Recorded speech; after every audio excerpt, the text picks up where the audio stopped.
Vous avez pu découvrir dans le showroom différentes entreprises innovantes. Je vais appeler les représentants de 4 d'entre elles. MyHumanKit, Sciences Po, Ava et Inside Vision.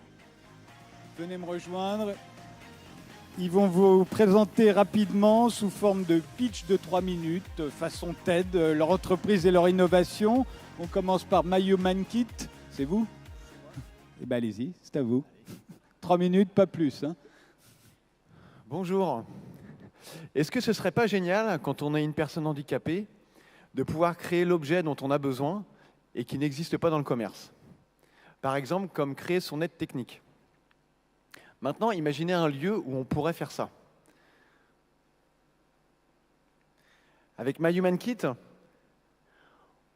on a créé le Human Lab. C'est un Fab Lab, un laboratoire de fabrication publique où se mélangent artisanat, bricolage et numérique. La personne en situation de handicap est le manager de son propre projet. Elle va, avec sa motivation, attirer les personnes à venir l'aider, faire de son handicap un centre de gravité. Nous, on appelle ça l'handicap empowerment. Si vous n'en avez jamais entendu parler, c'est normal. Mais je vais vous présenter nos super-héros. On a sur cette photo, Guillaume, paraplégique, qui fabrique un fauteuil pour bébé avec des pièces de récup. Derrière, Mathéo, autiste, super content d'avoir démonté un radio-réveil pour la première fois. Ici, Mathilde, qui apprend à monter une imprimante 3D qui va lui servir à fabriquer un appui-tête rotatif électrique. Ou encore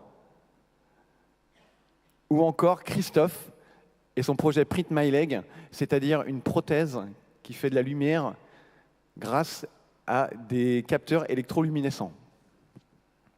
Ici, Adamou, atteint de la polio, qui roule à 20 km/h avec une trottinette électrique adaptée sur son fauteuil. Ou encore Nico, bon ça c'est moi, amputé d'une main, qui joue à Shiva.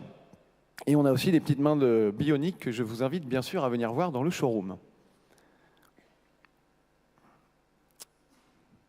Donc, ce qui est important en fait, c'est là, ce qu'on doit modifier, c'est la perception que l'on a de soi. Et c'est comme ça que l'on pourra changer le regard des autres.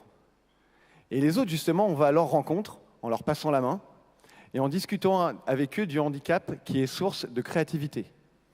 On travaille aussi avec des entreprises. Je pourrais vous parler du Fabricarium, qui est un atelier géant où se mélangent salariés et bénévoles qui co-construisent pendant plusieurs jours des aides techniques au handicap qu'ils documentent pour que d'autres personnes puissent les refabriquer et les repartager. C'est de l'open source en fait. Ou encore nos sessions de formation au digital. Depuis quelque temps, nous formons des personnes étant dans l'obligation d'emploi, et je ne pense pas me tromper en disant que vous, la GFIP, avez été les premiers à prendre le risque, à nous financer pour ces formations. Vous pouvez voir sur cette photo le premier groupe qui a assisté à cette formation, et je peux même vous dire qu'à l'heure actuelle, il y en a 2 d'entre eux qui sont dans la voie de la réintégration professionnelle. Parce qu'en fait, le plus important pour nous, c'est de donner envie.